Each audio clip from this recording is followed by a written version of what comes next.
it's going to be a new lore discovery that I think is amazing. I think it blows things wide open. It's awesome, and it backs a lot of theory stuff I've been looking at, and I reckon you guys are going to love it. Oh, here we go again. Hello everybody and welcome back to GameSmiths. Today we've got something really exciting to share with you from Breath of the Wild. And if you're a Zelda fan, I think you're going to love this discovery, so stay tuned.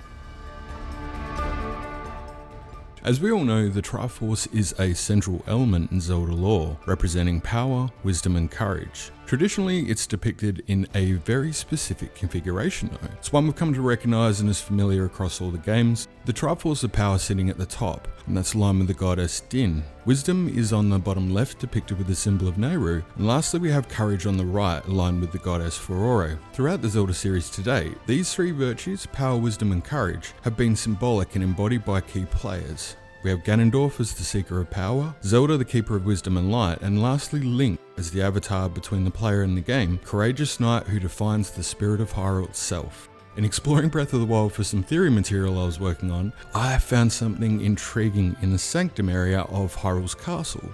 There's a Triforce symbol on the wall opposite the throne, but it's actually mirrored. The usual arrangement is altered, with power at the top still, and courage on the left side and wisdom on the right. The video you see now is showing you where you can find it, and I think the placement inside the Sanctum itself has helped keep this discovery remain a secret up to now. As most of you know, entering the Sanctum at a certain point will trigger the final battle with Calamity Ganon. This kicks off a sequence that sees Ganon emerge from his cocoon on the ceiling and crashing through the Sanctum floor, taking both himself and Link down into the castle's observatory room.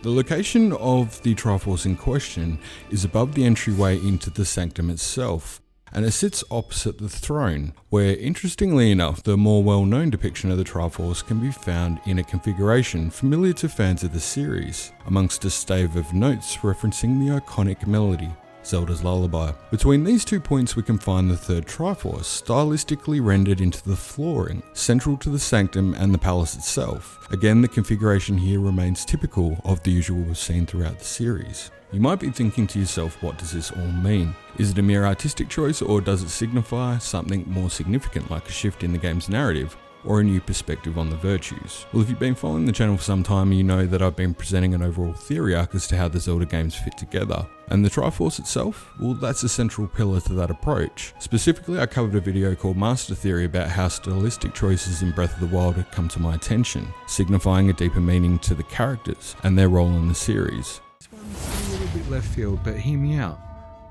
What if Zelda in Breath of the Wild, and what we now know in this timeline, is actually representing courage? It kind of makes sense in the fact that if you look at her story arc, she starts the game as quite a quiet, submissive, almost defeated person who's stuck in her role and her duty and almost a victim to a situation, to the point she's nearly the victim of an assassination attempt.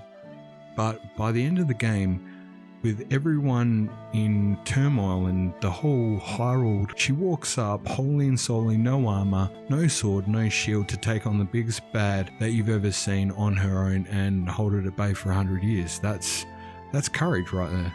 Well, he has to learn what's happened in the past. He has to apply that and try to do better than he's done. He has to learn wisdom. And finally, we've got the champion's garb, the blue. That's an iconic. It was a controversial theory, and understandably so. It challenges the series norms, and it's hard to justify without having a specific reason. So making this discovery of a Triforce that very much reflected that theory, and the Easter egg on the thumbnail there where I'm trying to point to those specific aspects coming into play, well, personally I'm absolutely rapt knowing that there's more evidence to be found that supports this view, literally in concrete. But that's an interpretation, everything's subjective, right? And as I said, part of my theory arc is that it's a personal journey I'm undertaking. I'm trying to define how these titles fit together for me, and then share that with anyone who cares to listen. But I like to think that when it comes to Zelda theory, there is no right or wrong. We're all allowed to have an opinion and use our imagination. That's what Nintendo promote. I wanted to present this video to show you what I've found and let you determine what it represents for you. For example, you might be inclined to think it's just a design choice. You could even argue it's a mistake, and maybe it is, I'm not sure. You could argue that the mirror-like representation, however, could be compared to the Triforce opposite the room, and above the throne it depicts the mirror trope that's been engaged in Zelda titles since the beginning, seen in titles like A Link to the Past, but also referencing the Imperial Regalia, the cultural reference of Japan's developers. Maybe you could go further, noting how Tears of the kingdom also seems to have a mirror trope in it, reflecting how the depths and the surface come together. I recommend checking out my good friend Dan the Man, who is doing a video on this very subject, considering this find is one that we've shared together as a team, working on discovering some of the more hidden aspects still available within Breath of the Wild and many other games that just drive our passion and love for Zelda. So go check out his channel on that theory. He'd love to see you. Whilst I have plenty of thoughts as to what it means, I'm really keen to know what you think. The greatest part of doing this channel is engaging with you guys and hearing your awesome ideas and thoughts you have, which are generally just a joy to read. Whether they're one-liners, comedy gold, or in-depth and highly engaging theories, the family and I love poring over them. And I can't thank you all enough for taking the time to share your thoughts with us and supporting the channel throughout the years with genuine kindness and love for the series. So at this point, I'd hand over to you and go, what do you think? Have you even noticed this before? If you haven't,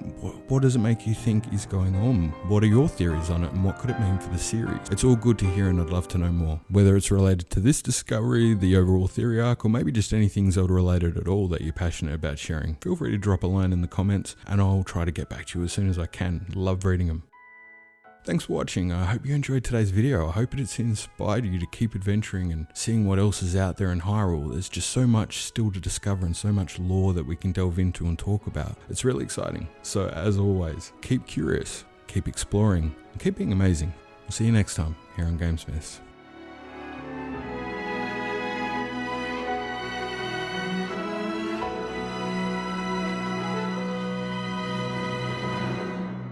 I will restore the Master Sword for you.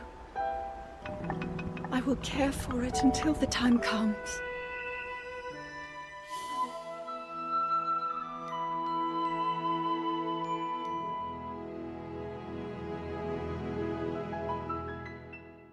Or a comment. Drop a comment in the comment. Bazinga!